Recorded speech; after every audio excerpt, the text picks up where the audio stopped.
This is the Adopted Mom Podcast. Adoption may look different for each family, but we need solidarity from other crazy people who took this leap. And that is what we do here. We encourage, we build up, we share the wins and losses. We lean on each other, and we get through this together.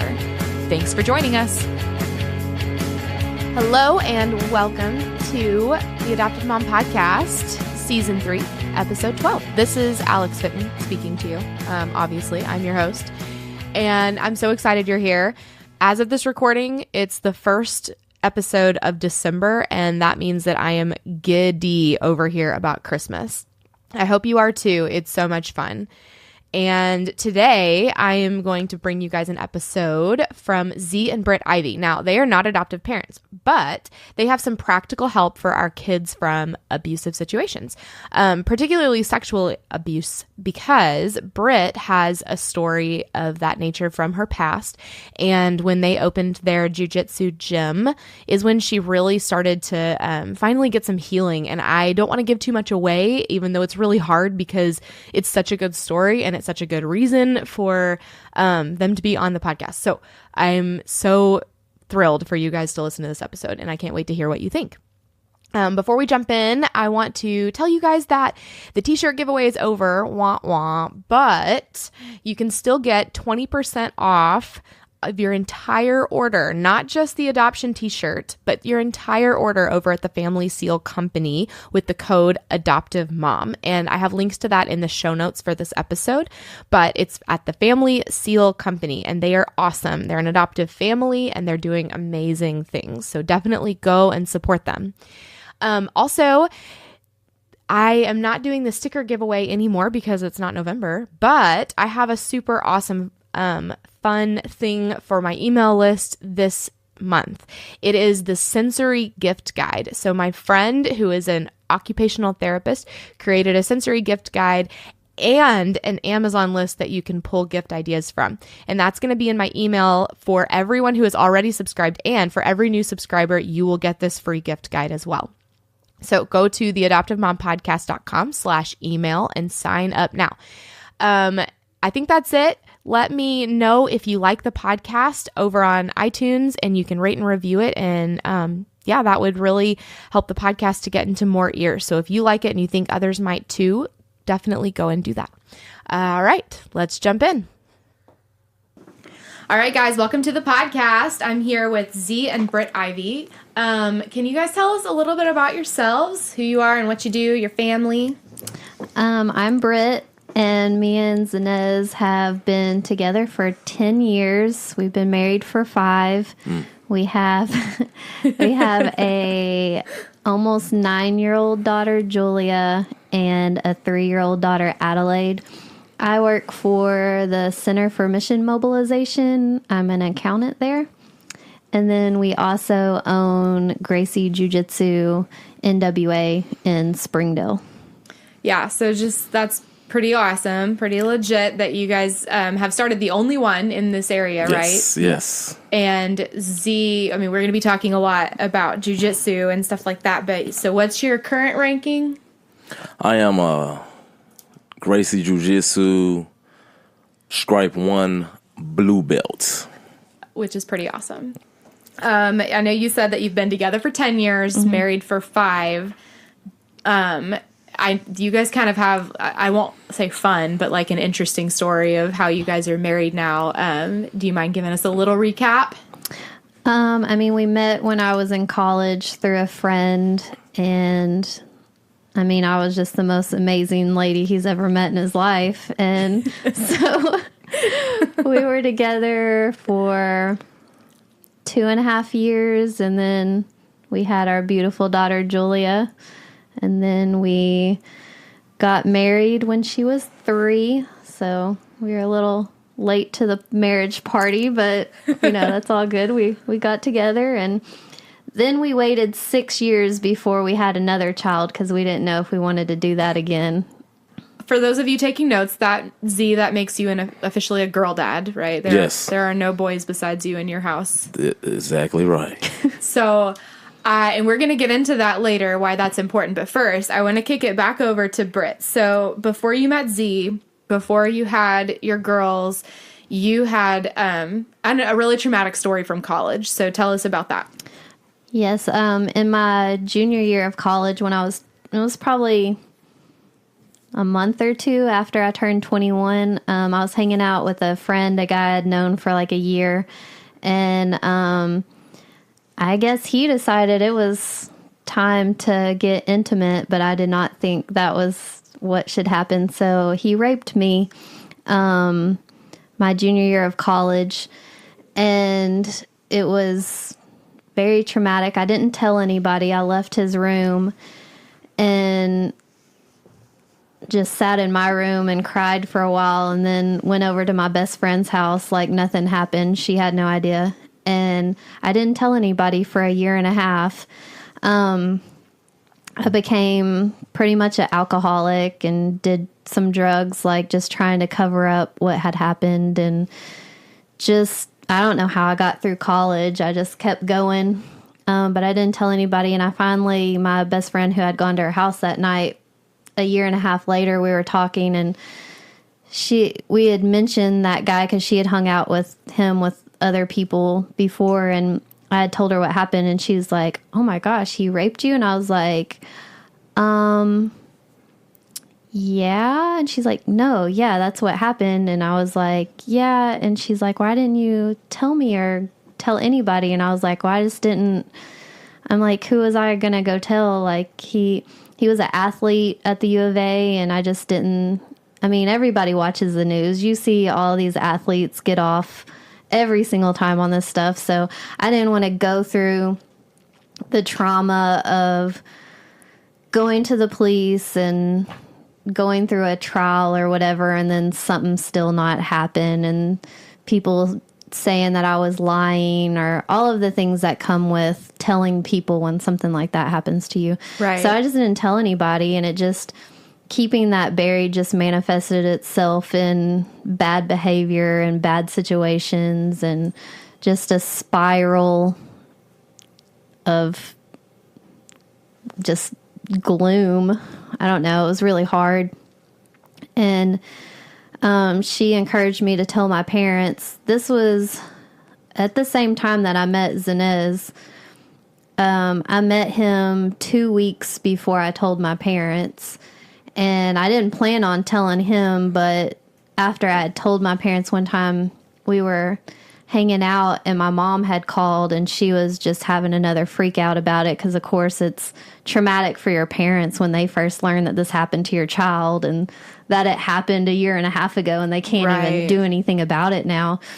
And so he was at my house when she called and freaked out. And so, of course, he heard the conversation, and then I told him what happened. And, of course, he was very upset, and he helped me out a lot because at this time I was starting to I had suppressed it for a really long time. I was drinking a lot and doing some drugs, but I never was having like any outbursts or anything like that. Like I had almost forgotten it. Like I had pushed it so far back, but once I told people, it just brought everything back out. And so I started having like these episodes where, especially if I saw something like on TV, and it's around this time I started noticing how many random rapes are in TV shows and movies and books. Like they'll just be out of the blue. Like you're just having like a normal story, and then all of a sudden somebody gets raped, and it doesn't even seem like it goes with the story, but they just have it in. So anytime that would happen, or something kind of similar would happen, I would have just a meltdown of crying, sobbing in a ball for like hours. And a lot of these times Z would be there, and he'd be the one to like help me through that and get me through that. Or sometimes it would happen when he wasn't there, and I would be able to call him and he'd come right over, or he'd talk to me on the phone if he couldn't come. And so that happened for a really long time. My parents tried to get me counseling at this time, and I saw one counselor, and she didn't help at all. She really kind of made it worse. So I would just say to anybody who does know somebody who's been through something traumatic, going to therapy helps, but you really need to be careful about who goes, like who you go to. And you might not even know it's not a good match until you go to that person. But sometimes that can make things worse. And the therapist I went to, it made it worse. I didn't feel like I felt like she didn't believe me. I felt like she thought it was my fault. And it made me not want to see anybody. So I only went to her a couple times and I was like, no, I'm never going to therapy again. Like, that made me feel worse. That didn't help. And then I graduated and moved back home. I'm from Clarksville, Arkansas. I moved back home and I just kind of tanked even more. I just slept on the couch all day. I became anorexic. I quit eating because it was a control thing. It wasn't because I thought I was big, because I wasn't. It was, I felt like the only thing I could control in my life at that point was what I eat what I consume. And so I was just trying not to. Like, I would be hungry. I'm like, no, I'm not going to eat. And I lost a lot of weight. I got down to size 0. And finally, my best friend came to me and she's like, you have to go see somebody. And she found the rape crisis center in our town. And I went and saw them and they were amazing. So I would say if you know anybody who's been sexually assaulted, they should go see a rape crisis center like that. They're free and they can help put you in touch with somebody who can help you further. But the lady I talked to her for like 3 hours. She was amazing. She told me, it wasn't my fault. And she was just really understanding. And it was an amazing experience talking to her and her telling me like all the statistics and like just giving me a bigger, broader view of how many people this affects and that there's a lot of people out there who want to help you. And that helped me a whole lot. And she got me in touch with a therapist who had also been raped in her early 20s and by a friend, like a situation very similar to my own. And so to go talk to somebody who had experienced that and gone through that was major, and that helped out a whole lot. And then after me and Zinez got married, we got really involved in church and reading the Bible and studying the Bible. And then that was another piece that filled that hole that I had, was Jesus. So I had some therapy, and then I had Zinez, and then I had Jesus. But there was always like this small part, like if you think of like a pie chart, there was always just this one slice right there that was still empty.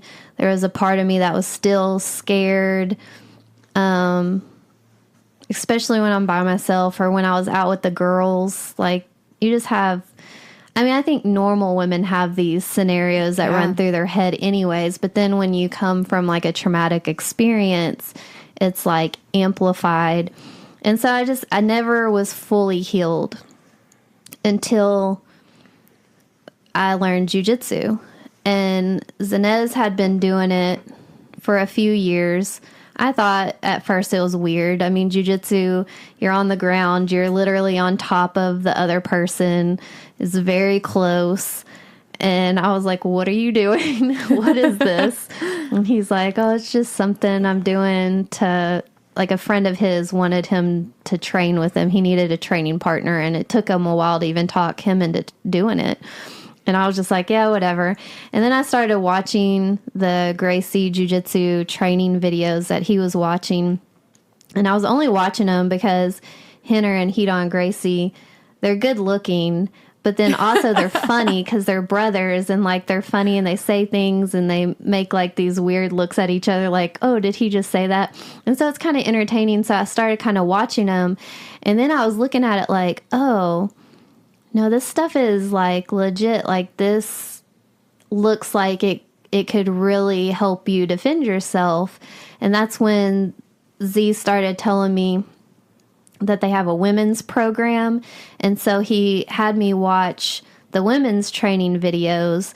And at the time, it was Henner's girlfriend, which they're married now, and his sister were the ones doing it. And I was watching, and I was like, oh my goodness, look at these women. Like, they're really protecting themselves. And then I saw them in positions like how I got raped. And I was like, oh my goodness, if I had known this, that guy would have ended up with a broken arm or choked out or something, but I wouldn't have got raped that night. Right. And I was like, I think I should learn this. And he's like, yeah, you totally need to learn this. And so we started working at home. It was kind of weird at first. I've never done anything, any kind of martial arts, anything like that before. And so I didn't know how to move my body. It wasn't until he taught me how to do the rear naked choke that I was like, oh, wow, this is awesome. Because it's like I was choking him and he couldn't do anything about it. And he's obviously way stronger than me. But through the technique of it, I could have choked him out and he couldn't have done anything. And so I was like, okay, yeah, this is it. And then it wasn't that long after that we started our gym. And I got my combatives belt, which is your first belt promotion, in this last January. Was it January? Yes. Okay. Yeah, this last January. And that was a huge deal for me. Because number one, I really haven't ever finished anything in my life. So to train that hard and work for, it was like 8 months. I was doing jiu-jitsu like 5 to 8 hours a week. You do not have to do jiu-jitsu that long, that many hours a week to learn it, but I just did. When you own the gym. Yeah, I was at the gym anyway, so I might as well be doing it. Right. But just when I got my first stripe on my white belt, I felt pretty good about myself. When I got my second, you get 4 stripes before you get promoted. When I got my second stripe, I remember walking in the park with the girls. We were walking around Gully Park, and I was having these like scenarios go through my mind. Like, what if a guy jumped out right now? I would do this, this, this, and this. Like, I had a whole scenario in my head of how I would defend us with the stuff that we had learned. And the whole time we were walking, we walked 2 miles, and the whole time I just had jujitsu. What do you call them? Jujitsu daydreams or something? That's a good one. Jiu-jitsu We go with daydreams. that. Jiu-jitsu daydreams. Pretty I much like that. everybody who learns jiu-jitsu starts having these at some point. Yep. But, and I was just like, I'm good. Yeah. And then I got my third stripe and I felt even better. And then when I got my promotion, when you take your test, you take it on videos, and then Z grades them, and then he sends them into Gracie headquarters in California, and they grade them. They basically grade Z grading you. But they wrote on my test, they said, and it kind of makes me choked up. This is like the greatest thing I think almost anybody's ever said to me was, we are 100% confident that if you were attacked, you would be able to defend yourself. Wow. And that was huge. I mean, it was like, oh my goodness, the Gracies think that I can protect myself. Right. And they've been doing this forever, so they got to know. Yeah. So before, and I want to get into some of this, I mean, just some of the deeper stuff about jiu-jitsu and why we're talking about that on an adoption podcast. But before we do, I want to kick it over to Z. So walk us through the emotions of hearing this story from your now wife, but at the time girlfriend. How did that make you feel? Well, then at the time when she told me, it was just one of those moments of like, man, because these things, they happen. It's real. And to be with someone that that this happened to them. It wasn't just outside looking in, a story on the news, or something someone just told you. This is someone that you now know. And so for that moment, it was just like, for myself, it was just like, man, it's real, but a guy like this really happened. Like, a guy really did this to her, and there was nothing she can do about it. And so at that time, it was just, a piece of me was angry. sad. I mean, just sad and just, man, I wanted to like do something for her. Like, hey, show me the guy. I can deal with this guy for you right now. He legitimately was like, show me a picture. This guy was like, no, you don't need to do it. I don't want you to get in trouble. Because it was, for myself, it's just one of those things that, like I said, you hear it, like anyone else can hear it. Just like right now, people will hear this. And there are, I'm sure there are many people that's hearing this now that do not know anyone, or they think they don't know anyone that have been through something like this. But I learned, my world changed real quick, because now I knew someone that went through this, and I was witnessing it firsthand myself, like something that had happened months later, how it still had a grip on someone to control their life. And it's like understandable. Like, what are you supposed to do? Just act like, discharged to the guy. Yeah, whatever. It's all good. It's over with. Time heals. I'm like, no, it doesn't. And like I said, it just here. I was mixed emotions, anger, shame. I'm a guy, and it's just like, man, I'm not that type of guy, because like for real, it made me feel like that, because it's just like, man, because I'm a guy, and there are other guys out there that feel this way, that do these type of things, and I mean, it's still happening today. But just being with someone that I just personally knew and I liked, and just to know that some guy did this to her, and to know that she had shared it with anyone, and to me it was your average person. Like, nothing like that would have ever happened to you. And the way she carried herself, you would never have thought that happened. Even after she told me, in the days after, I remember just like playing it over in my head. I didn't even know the deep details of it, but your imagination can just take you places, because you can just imagine, like, wow, this young lady said stop and this guy didn't. It just really brought it to a place of reality that I've never thought about a woman being attacked before. And that just changed my mindset forever when it came to a woman being in a position to where a man rapes them. Yeah. Sexually assaults them, whether it be rape or just groping them, saying something that a woman just feel like she's not in a position to stand up for herself, because what would this guy do next? Just anything on that level just really changed my mindset about a lot of things, as far as treating women and having just wanting women to be comfortable. Because that really made me think about things like, I'm walking in a store. A woman's in front of me by herself. It's a little dark. This lady's kind of looking back a little bit. I noticed that. I slow down and kind of stop and let them walk on up, because I'm not thinking about her, but I don't, because now it made me think about this lady is probably concerned. This guy coming up, what is he about? And something like that in the past would have just been like, yeah, whatever. I'm not thinking about that lady. Well, she got to, she needs to get over it. Yeah, she got to get over it. I mean, come on, everybody's not out trying to attack you. But then you meet people. Because now I'm my wife, I've met other people, unfortunately, that have been in these situations. And it's just like, man, no, it's happening more often than people think. It's just that women are not saying anything. They're holding it in. They're not speaking out because, I mean, you see how people react to women when they do come out. First, they're accused of being the one that was wrong. Mm-hmm. They're made to feel bad. They're ridiculed, ashamed, until they can finally just really prove it concrete that this happened.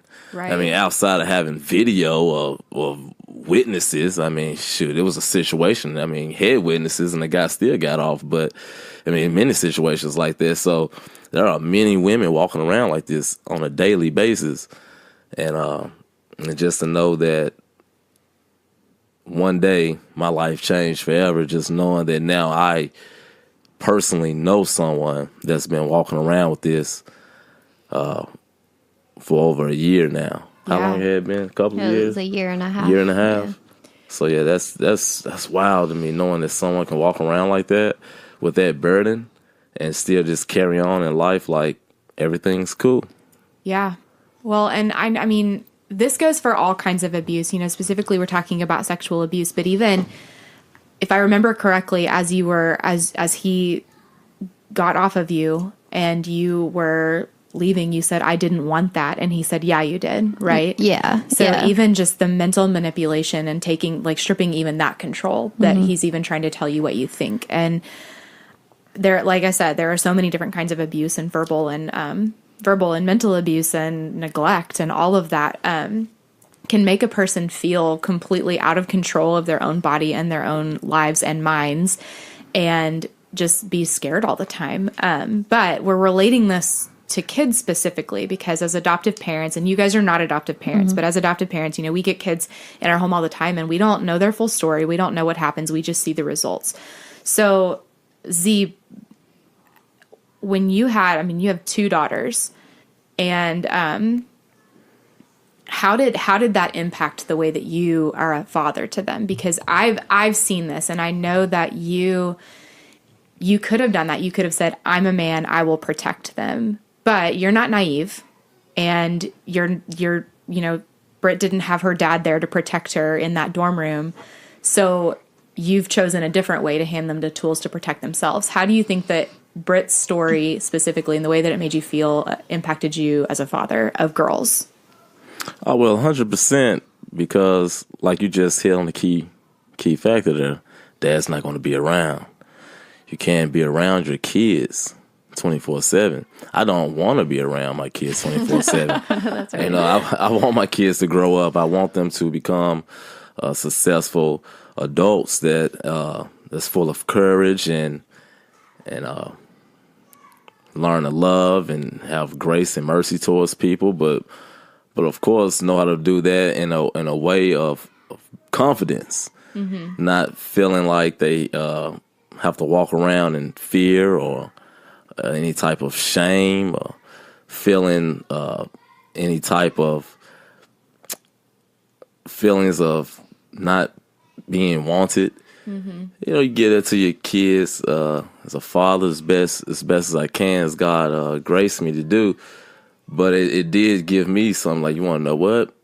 I'm in a position that I can give my daughters something to defend themselves with. And like I said, at this point, I had been in jiu-jitsu for a few years, and I can teach this to my daughter. Right now, Alalay wasn't born at the time. It was Julia. She was about 4. Yeah. So yes, 4 years old.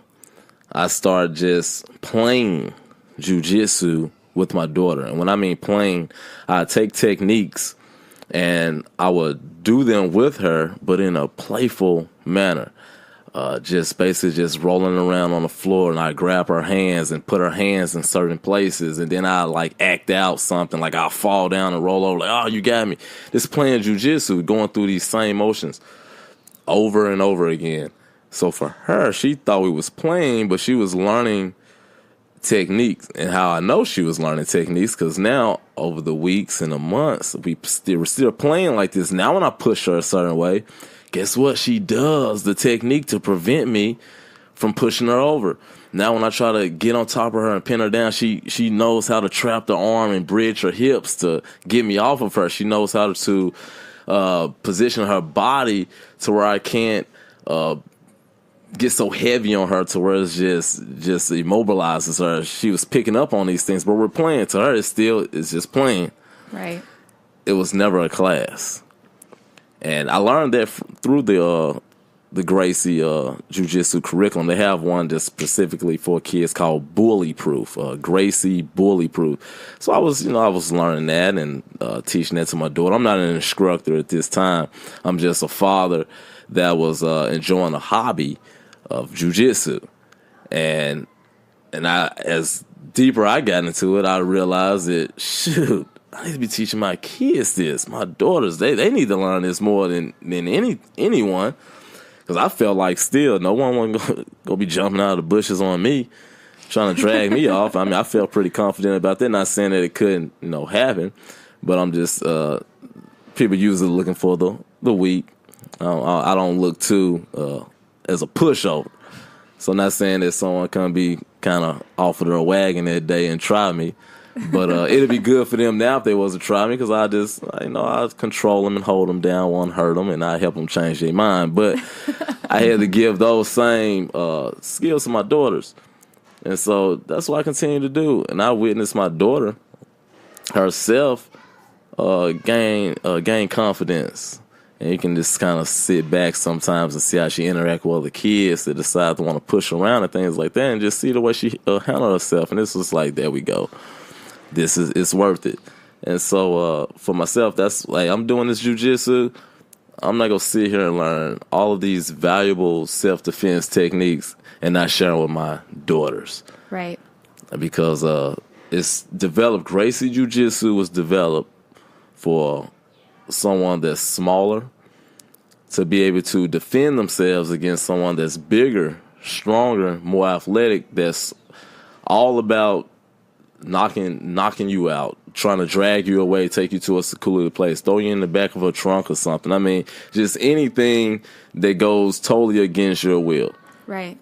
That's what it's about. Being in a worse position, but being able to survive and get away.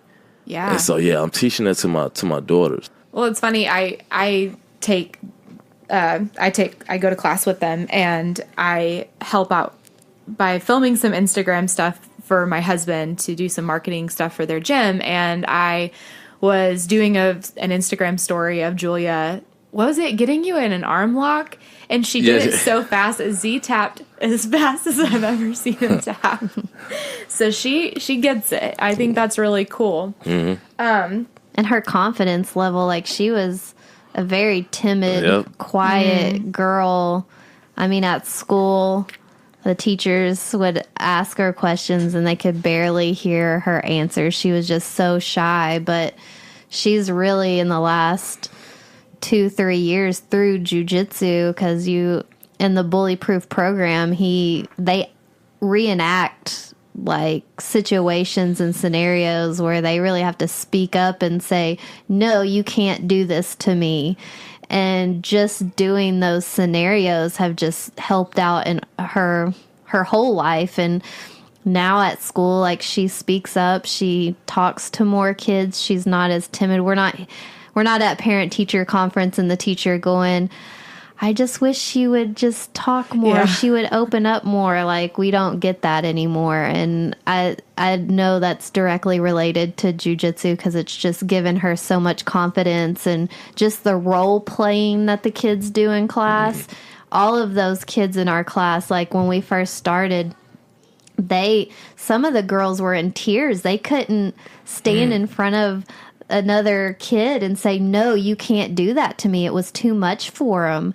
Wow. And so he even had to step it back to, okay, you're just going to stand in front of each other and say no, or just say stop. And so they did that for a couple classes of just saying that, and they got their confidence up in that. And then they were able to, no, you can't touch me like that, or no, you can't hit me, or you can't talk to me like that. And all of those kids now, the ones we have in our class have been with us for a while, and you can just see all of their confidence levels and just how they deal with the role play. And their parents are telling us about situations that the kids have, like in the neighborhood, like a neighborhood bully or something, and that they see their kid is now standing up for themselves. And it's been really, really cool to see these kids grow in their confidence and just standing up for themselves.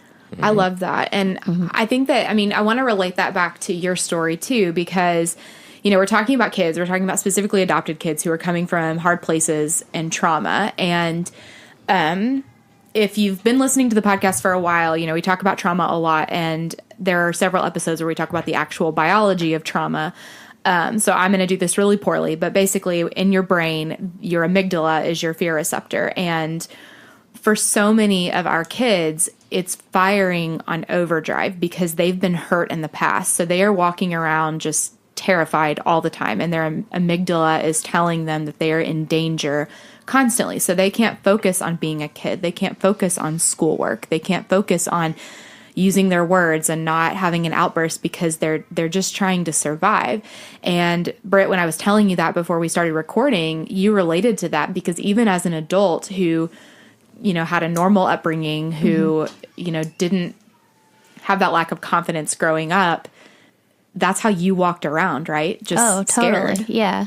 I had a completely happy childhood, confident, but when that trauma happened, I didn't know how to deal with that as an adult, so I can't even imagine as a child having to deal with that.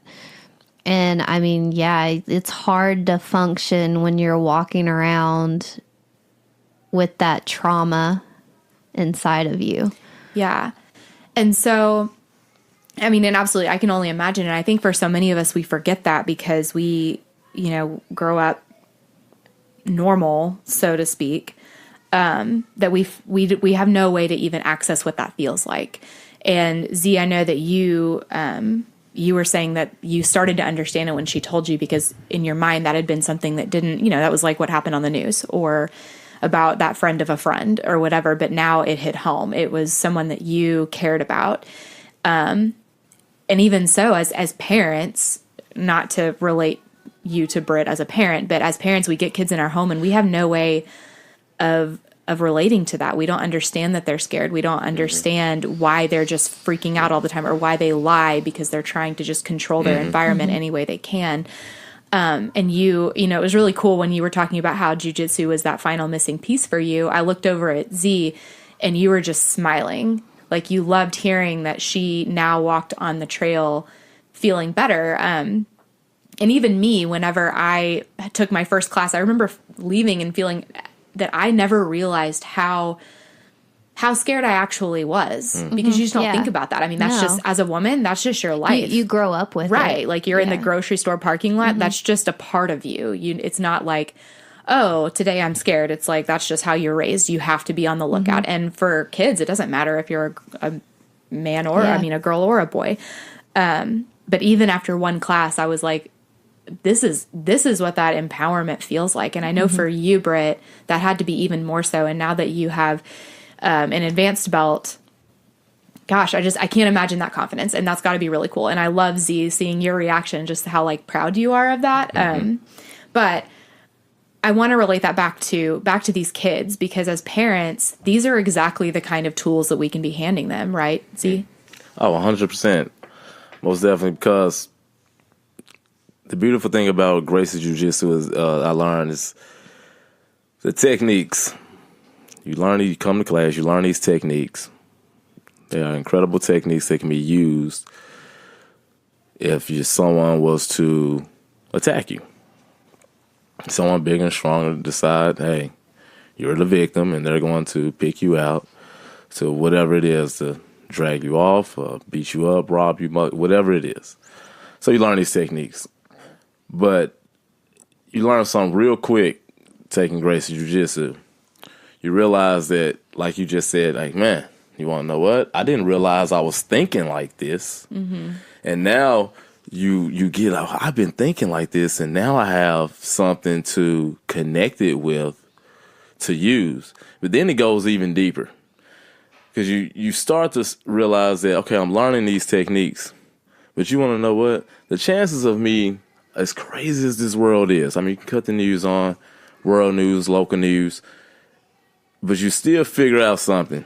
The chances of me going out and someone jumping out of the bushes and attacking me are still extremely slim. Right. So there's a possibility that I can go through years and years of learning this and never use one technique in my life to defend myself, defend family, friends, go through my whole life. But you realize something, that in your everyday life, it's been helping you. You start getting into sticky situations. Let me explain it this way. In jiu-jitsu, we put ourselves in the worst possible situation. And then we say, what are you going to do to get out? And we figure it out. And we drill those techniques to help us get out of the worst case scenario. We don't start from the best case scenario and then say, okay, this is what we're going to do. No, we start from the worst case scenario. This is a position that you totally don't want to be in. We're going to start from right there. Now, what are you going to do? Let's break it down. Then we break it down. We give essential details and we teach and you learn and you grow. But you go to work next day. A kid, they're at school. Things just wasn't a good day. Not even getting picked on or anything like that. Just one of those days. It seems like the teacher probably wasn't giving you the attention that you felt you deserved. Seemed like your lunch was too cold. It seems like the bus driver that day seemed angry with you. I mean, just all these different things. You're able to take a deep breath and look at the situation and figure out how to maneuver through it. Because jiu-jitsu teaches you to relax. It teaches you to be in that position that's horrible and just relaxing and working your way out of it versus panicking, trying frantically to get out of it. Doesn't work. You lose energy and you're in the worst position and you didn't get away. Now you learn to relax. Yeah. You learn to look at the situation. If someone is on top of me and they're holding me down, am I in trouble? I used to have told you, yes, this is bad. Someone's on top of me against my will and they're holding me down. I got to do something now. Now I understand that it's not bad as it looks. If someone is on top of me holding me down, my mindset says, what are they not doing? They're holding me down, so they're not punching me. Because in order to punch me, they have to let me go. So they can't hold me down and punch me at the same. They have to choose one. So if they're just focusing on holding me down, I'm like, well, all right. The first victory, I'm not getting punched in the face. You know, I mean, this is score. I'm telling you, and this is the mindset. This is the mindset that jiu-jitsu will give you. And then you start figuring out, okay, this isn't too bad. And so you relax. And then that person on top of you realize how relaxed you are. They're not panicking. They're not frantic right now. What's really going on? And so they decide they're going to take it up a notch. They're going to decide to punch. But in order to punch me, they have to relinquish some type of control. And right in that window, that's where my escape is going to be. And that's what we train. That's what we teach.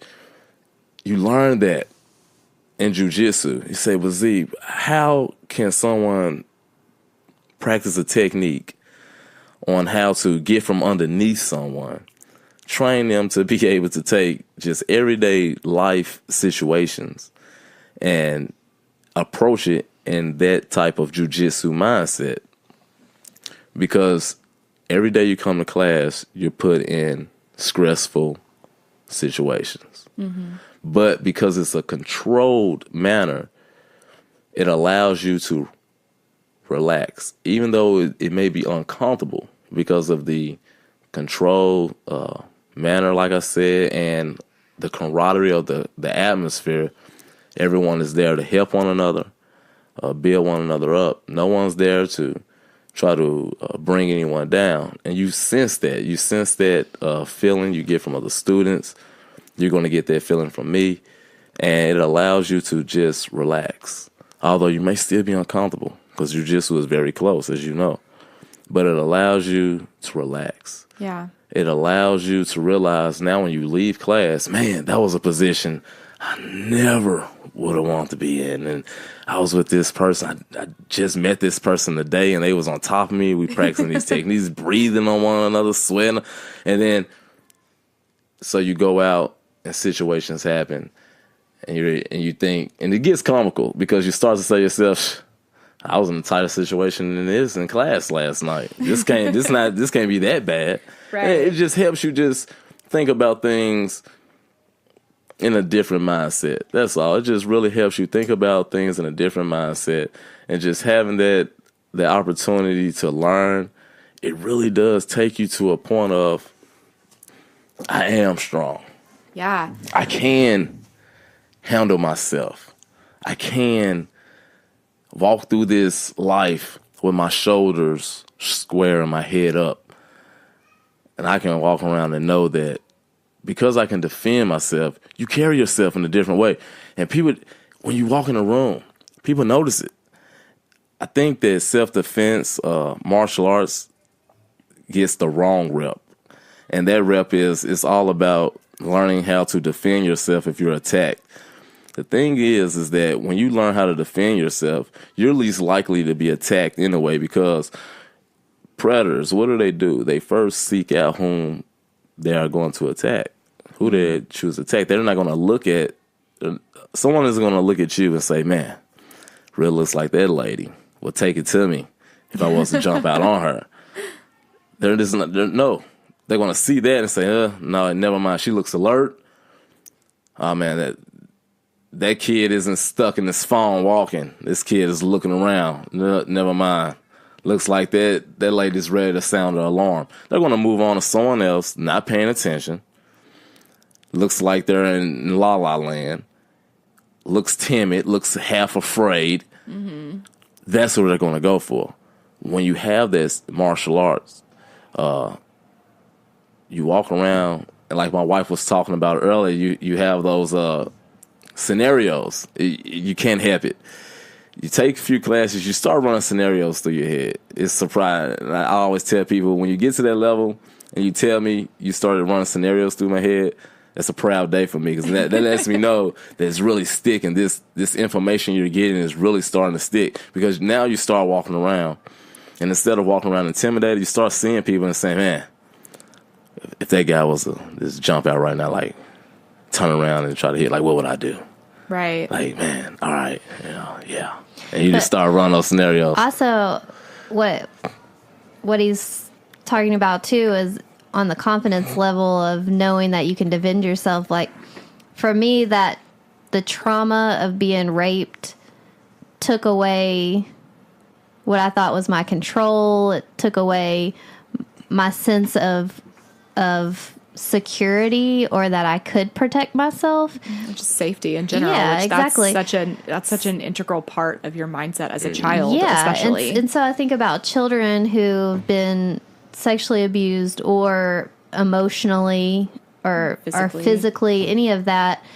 They're growing up feeling like, I can't do anything. That's a good one. Somebody can always make me do whatever they want to do. Like, I have no control. Yeah. But once you learn how to defend yourself, you get that control back. Yeah. Okay. And then you start walking around feeling like, oh no, I do have this. I can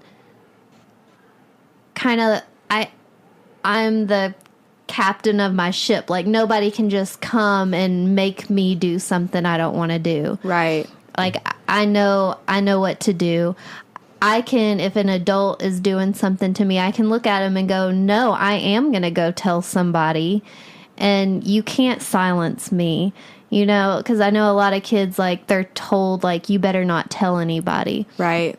But when they have the confidence and they've been taught how to tell another person, no, you can't do this to me, they're more likely to me to walk away after something has happened and be able to go tell somebody, to know, no, it is okay for me to go tell somebody what happened. And I feel like that as an adult, I didn't feel like I could go tell anybody what happened to me. But now it's like, oh, if somebody does something to me, oh yeah, I'm going right to the police, or I'm going to go tell somebody, hey, look, this happened to me and you need to go handle this. Yeah. And I feel like, I know Julia, our 8-year-old, has come up to us on many times and told us now things that have happened to her, like at school, like these kids picked on her or whatever. Like, she's gone and told teachers, hey, this kid was bullying me. And the teacher's able to go talk to that kid, where before she would come home and be like, these kids, blah, blah, blah. I'm like, did you go tell the teacher? And she's like, no. I'm like, why didn't you tell the teacher? They need to go tell that kid to not do that to you. And she just was too intimidated to go tell anybody. And I mean, this is a girl who's had a happy childhood, has parents who are always trying to instill confidence in her, but she still could not go tell a teacher that somebody was doing something wrong to her. Right. But now, through the role playing that they do and the techniques, and she now feels like, oh, that kid was doing something wrong to me. I'm going to go tell the teacher. And she does. And she gets it handled right then. She doesn't need mom or dad to go back later and tell the teacher, did you know this happened on the playground today? It's like, no, now we're having the teacher shoot us an email. Hey, Julia came up on the playground and said this kid pushed her, and we went and we addressed the situation. And we're like, oh, okay, well, good job. Thank you. And so it just... That's awesome. Gives kids, especially kids who have been through trauma, because I know how that is, it's going to give them the tools they need to speak up. If anything, they'll be able to speak up. So. I love that. And I think that you said something a minute ago, Z, too, about just normal everyday life things that happen. I think you said, like, my lunch is too cold, or the bus driver was mean to me, or whatever. And for these kids, a lot of the time, it's not actual things that are happening, it's perceived reality. And that's something we learn in trauma training, is that it doesn't matter if it's real. Yep. If they think it's real, then it's real to them, and their brain is telling them that they're going to have to protect themselves. And I went through that as well. I mean, when all of this came back up, that's at the beginning of our relationship. And I mean, we had some crazy fights, and it was because of me. I mean, I couldn't trust him, no matter all the trustworthy qualities he could show.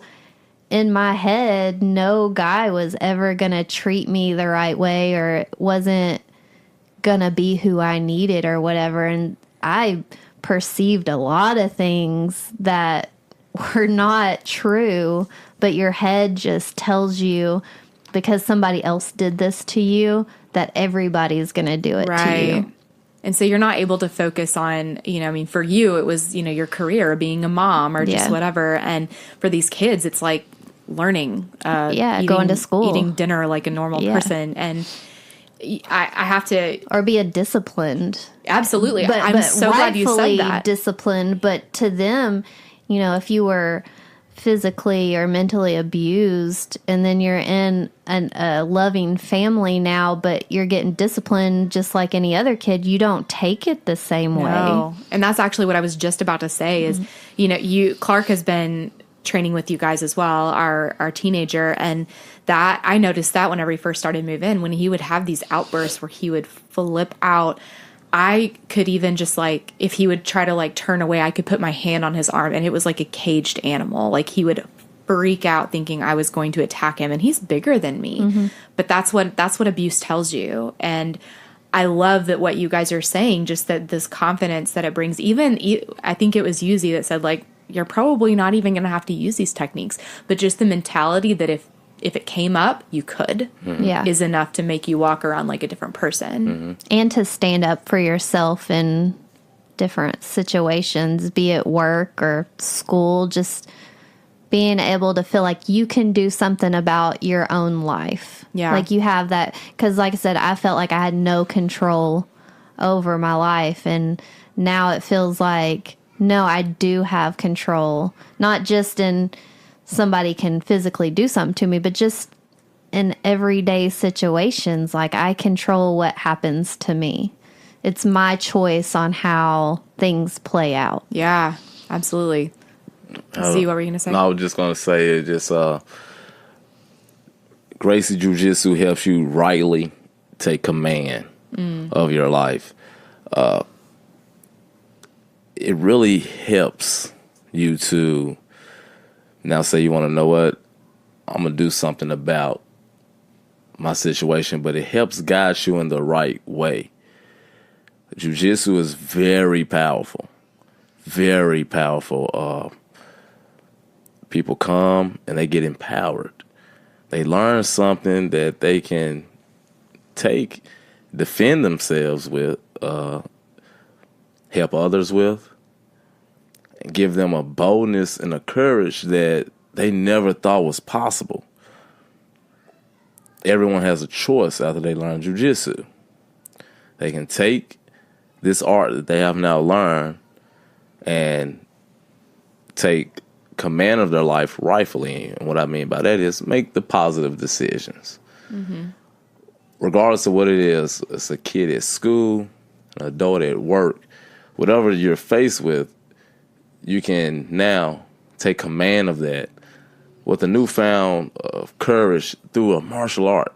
Like I said, these are things that you really have to come on the mats, come to the gym to experience. I can talk all day about it, but unless you experience it yourself, you won't fully be able to relate with it. You can take this martial art and go the negative route with it. And the sad thing is that it's a lot of people won't come into the gym and make a choice either way, whether that be to learn this art and take it the positive route or the negative route. Because I'm just convinced that anyone coming to, I know Gracie Jiu Jitsu Springdale, also known as NWA, Northwest Arkansas, I know that they would choose the right way to learn this art, practice it, and share it with others. Just because of the feel, the way I carry myself, and the way I teach people, I want everyone to embrace it with love. Because I don't want anyone to take this and use it to let out frustration. People say, well, what about bullies? What about if I have someone, like I had a parent ask me, my kid is the bully. What do I do with them? I'm like, put them in class. They're like, but my kid, I'm being honest, my kid is the bully. See, they're the problem. I don't think teaching them how to be even more physical is going to help them. I'm like, nope, you're missing it. See, people just think you come to jiu-jitsu and just learn how to break someone's arm, learn how to choke someone's neck. No. That's not it at all. You come in and you learn that you can be defeated easily by anyone. You come to class, we have accountants, mothers, daughters. You have people in different walks of life in there, from young and old. And I sit back myself and I look at the class and I say, man, I would never know that these individuals are practicing jiu-jitsu. And not only practicing jiu-jitsu, but are highly effective at it. I look at the kids, I look at these young ladies. I have a class full of young ladies, and I love it in my kids' class. I'm looking at these young girls, and it's like, there are some boys on the park that don't know that these young ladies can toss them quickly, easily, and be all right. I'm always getting stories from parents now about how their kid, one young lady, you just tell her to stand in front of someone and tell the other kid, no, this is a friend. She knows the other kid. She will cry. What's the problem? I'm not used to looking in people's eyes and standing up for myself. It just makes me feel so weird and so uncomfortable. The same young lady, months later, mom's telling me a story on how she was standing up for another young lady that was getting bullied by someone. She stepped up and said, no, if you want to do something to her, you got to do it to me. And you're not doing anything to me. It's like, what? She did this? Like, yeah, she did that. And I was like, oh my goodness, wow.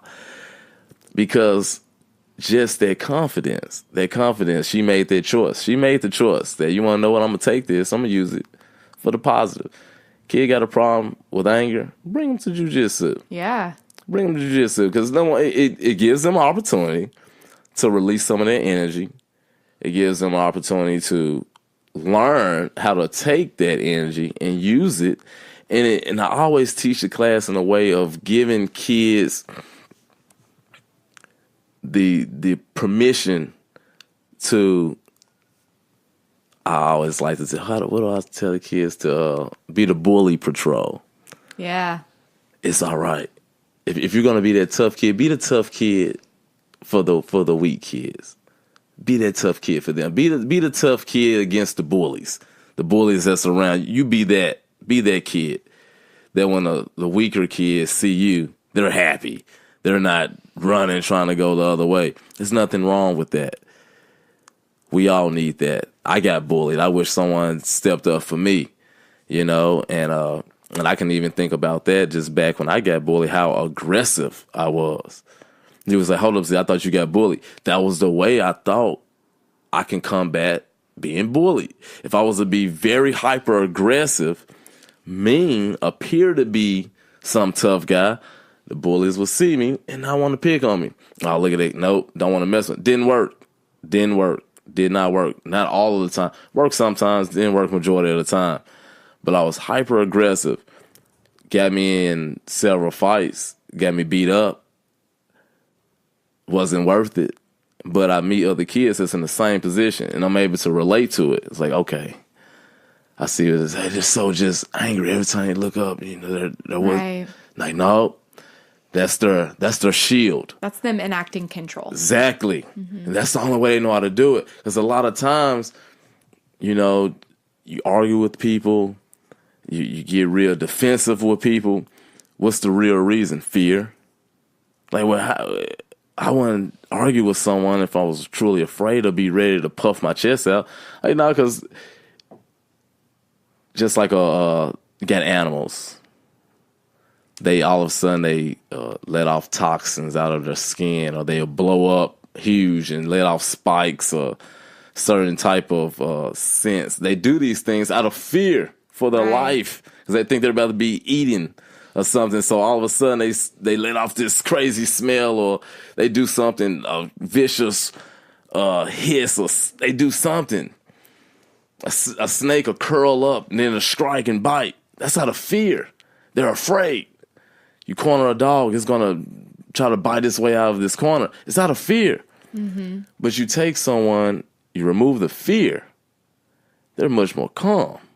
And it's the weirdest thing. I never got that myself till I learned Jiu Jitsu. It's like the more I learn, the less I do. Because now you understand that if someone gets upset with you, okay, no telling what happened this day. I'm going to keep my distance management. We teach that. You never want to get in an argument or altercation with anyone in close quarters. They might snap, punch you in the face or something. So keep your distance management, but I'm going to stay calm.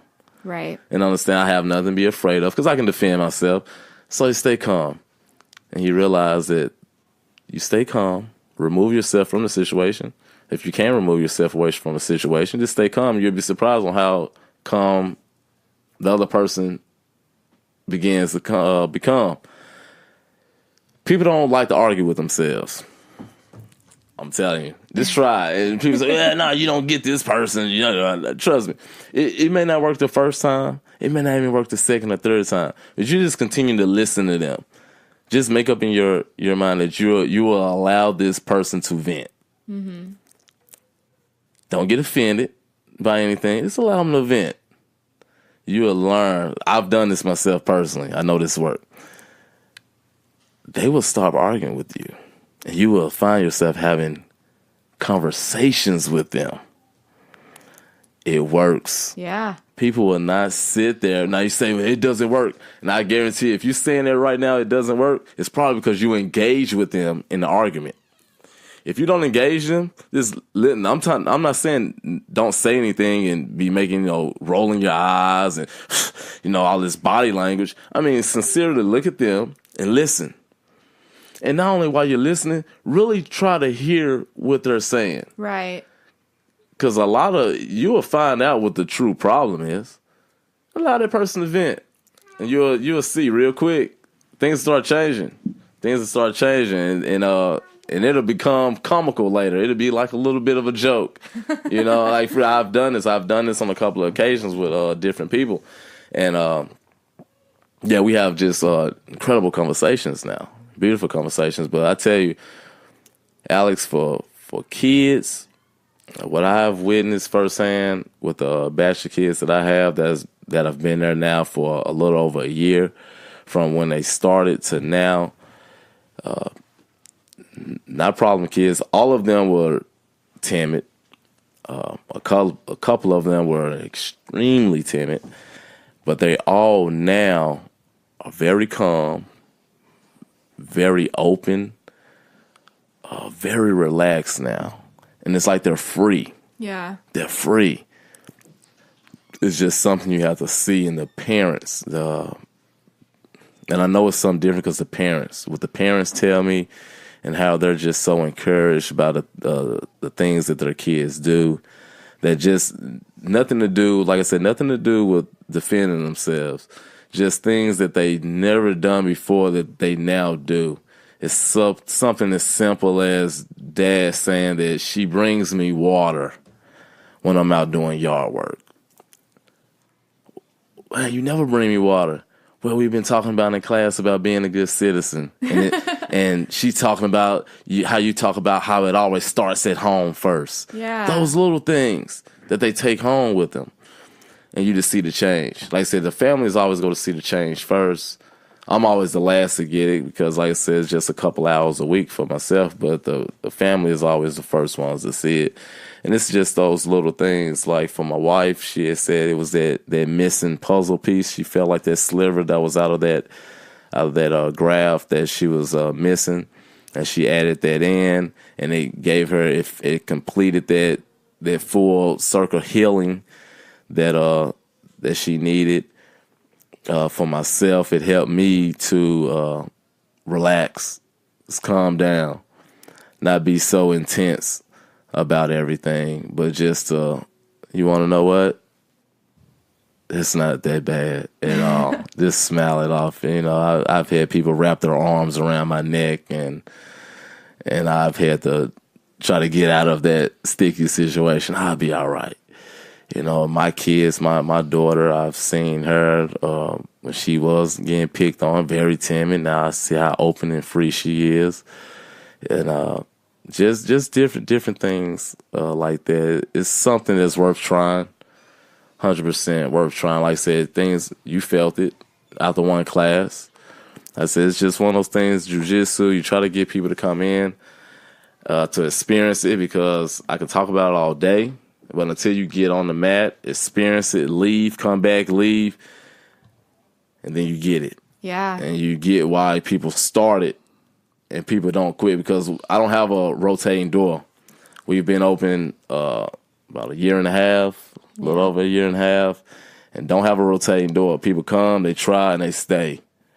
And they stay because they get in there and they realize that, oh, yes, this goes way deeper than learn how to defend myself. It is an awesome stress relief. Losing weight, got people in there losing weight. They just love it for that side of the tree. Got some older people there that's like, man, helps them keep the joints loose and gives them a reason to get out and do something active. I mean, it just benefits on many platforms that you just want to experience until you show up. I love that. It's really cool. And I think that I'm really excited to be able to tell you guys, as the listeners, that Gracie Jiu Jitsu, it kind of works like a franchise, right? So you guys, but what's really cool about it is that every instructor it's a super rigorous training. Like, you actually had to go out to California to even get your certification. You got to be invited. Oh, yeah, that's true. California, yes. And you made the cut out of a ton of people. Yes. But this is a nationwide thing, right? Yes. Like there's worldwide. Yeah, worldwide. Actually, worldwide, yes. That's true. I'm sure I have some international listeners. I just meant this is not something that's just for my local listeners. This is something that anyone can access anywhere they live. Where can they find that information? Is there a website where they can look up their state or? Yes. So for anyone, regardless of where you at, because I mean, there are literally Gracie Jiu Jitsu certified training centers all over the world. You can go to gracieuniversity.com. Once you get to their website, there is a spot that says certified CTCs. That's a certified training center. And the difference is, of course, there are gyms that they're not certified, which means that the Gracies themselves did not, they didn't go through that rigorous course with the Gracies to learn how to teach the program to get certified through them. Once you're certified, you're on a list, and you can find that list on Gracie University. CTC certified schools. Click on that, and it's a map. You just click on where you're at. If you're in Australia, click on Australia, put your zip code in, and if it's one in your area, it'll pop up one close to you. And I mean, literally, wherever, Hawaii, you're in Korea, you're in Italy. I mean, there are literally all over the world. Just look it up, put in your zip code, and if one nearby, it'll pop up. And if you can make it, get in there and train. Like I said, for ourselves, we're located in Springdale, Arkansas, Northwest Arkansas. And like I said, you can still go to Gracie University and even look us up. If you're ever in doubt and you're wondering something like, man, this school said they're a Gracie school, you can always look it up on the list, because there is a certified list. So no one won't be able to say that they are a Gracie school under the Gracie University. You can look it up on the list. If the person says they're a certified instructor, you can look that instructor up on the list. You can just ask them, hey, what's your name? You don't got to tell them you're doing it. Say, what's your name again? Oh, okay. You can go off to your side, pull it up on your phone, and look it up. Go to Gracie University, because even if you're a certified instructor, all certified instructors are on the list also, and it's to protect people so they'll know that hey, it's not just someone trying to just use the name to get people to come in. And it is a difference. It is a difference as far as the teaching of quality, and especially the curriculum, because the curriculum is 100% from the beginning, based on being able to use jiu-jitsu versus a striking opponent, someone who means 100% ill will towards you, whether that's to knock you out, whether that's to choke you and drag you off, throw you in a trunk, or drag you to the bushes or something. I mean, incapacitate you in some yes, in some way to do, just so we focus on being able to use our jiu-jitsu in that particular fashion, because it does go off into a sport. You can compete with it, which is fun.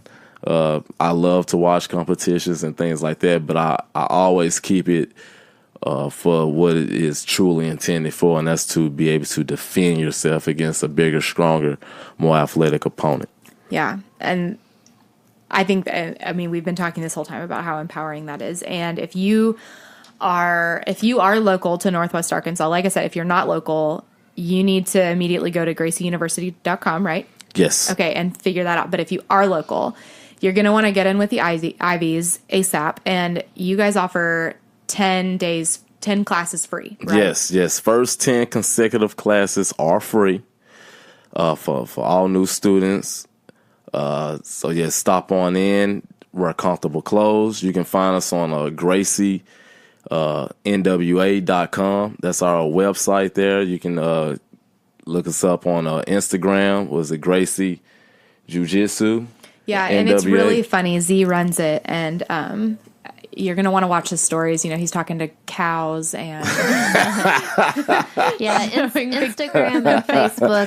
Instagram and Facebook is Gracie Jiu Jitsu NWA. Okay. So both, same on both. And, yes. Email is gracienwa.com. I mean, at Gmail. I'm sorry. And if you guys are not local and you just have questions about Gracie, you can still email the IVs, Sure and I can. know that they would be happy to answer your questions. If you have questions for Britt specifically, just about her story, Britt's a pretty open book, and I know that she really loves to share with kids and with women who have been in similar situations and be there for them. So, Britt, how can they reach you specifically? My email address is brittsgolden@gmail.com. Awesome. And you have a personal Facebook and Instagram as well, so they can find you there. And we'll link to both of those things in the show notes. I'm so grateful for you guys being on this show, because I think that what you guys are doing is for the kids that we're talking about. It's for the kids who are higher risk, who come from hard places, who have trauma in their history. And so I think that what you guys are doing is so influential for us as adoptive parents to help our kids to just be able to have a chance at a normal life, to be able to walk through life not scared.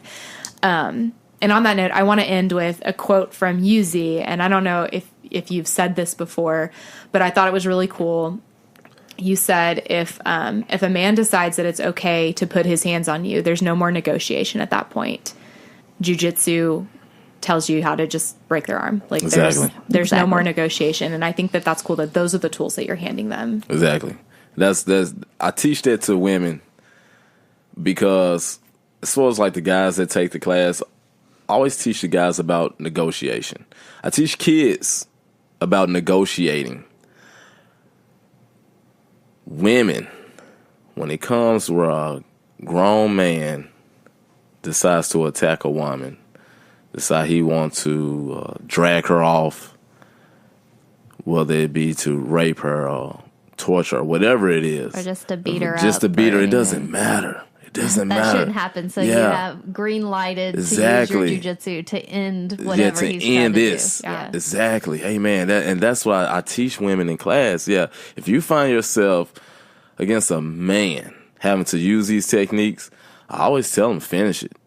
You grab that arm, you go home with it. If you have to wrap their neck, you wrap their neck, you put them out, and you get to a phone, you call the police, and, just finish it. I teach negotiation to our kids 100%. I teach negotiation to kids against other kids, not against adults. Against other kids, exactly. Because I always on that. I never teach kids to hit, or we never. That's something else you need to understand about jiu-jitsu. There are no strikes in Gracie Jiu Jitsu. We do not teach punching, kicking, elbow. We do not teach strikes. So you're probably already thinking like, whoa, hold up.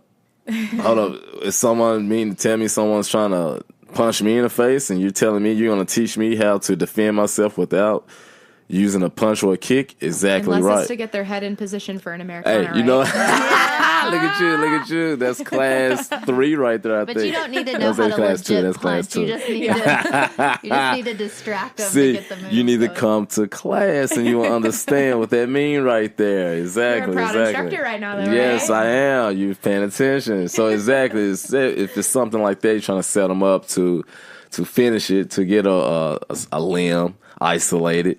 We do distraction shots. We're not trying to hurt anyone. It's just to get them to do a certain thing that we need them to do just so we can finish the technique, which is beautiful. You was paying attention. I love that.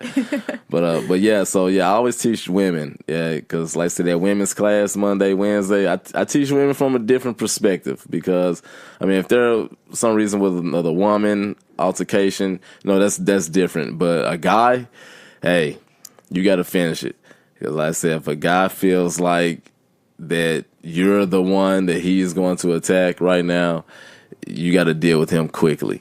I did want to say our Gracie Bullyproof Kids program, it's on Monday and Wednesday from 5 to 6, and it's for 8 years old to 13. Right. So if you have a teen girl, then she can go to the women's if you class, have right? 14 and up, our women's class is Monday and Wednesday, 6 to 7. Or our adult class, which is a mixed class, women can go to that one too, is Monday through Thursday, 7 to 8. Awesome.